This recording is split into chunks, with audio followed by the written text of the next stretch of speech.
ఏపీలో జనసేన అధినేత పవన్ కళ్యాణ్ రాజకీయంగా ఇంకా క్షేత్రరంగంలోకి దిగకుండానే చాలా చోట్ల జనసేన రాజకీయం హీటెక్కుతుంది.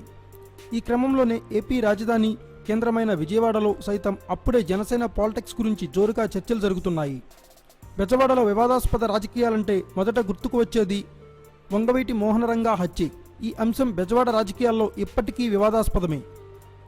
ఆయన వారసుడిగా రాజకీయాల్లోకి వచ్చిన వంగవీటి రాధా కాంగ్రెస్ నుంచి ఓసారి ఎమ్మెల్యేగా గెలిచి ప్రస్తుతం రాజకీయంగా మౌనంగా ఉన్నారు.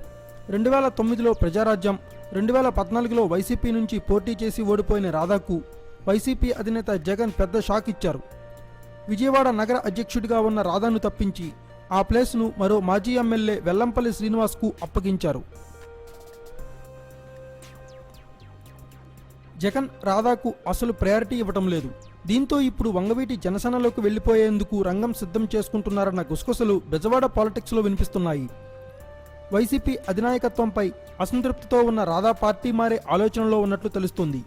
ఇక పవన్కు రాధాకు చాలా సన్నిహిత సంబంధాలు ఉన్నాయి. పవన్ యువరాజ్యం అధ్యక్షుడిగా ఉన్నప్పుడు రాధా ప్రజారాజ్యంలో ఉన్నారు. ఈ క్రమంలోనే జనసేనలో చేరేందుకు రెడీ అవుతోన్న రాధాకు నగర జనసేన బాధ్యతలు అప్పగిస్తారని talk.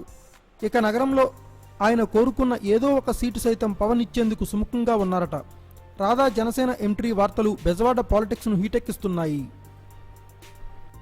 Thanks for watching. Please subscribe our channel.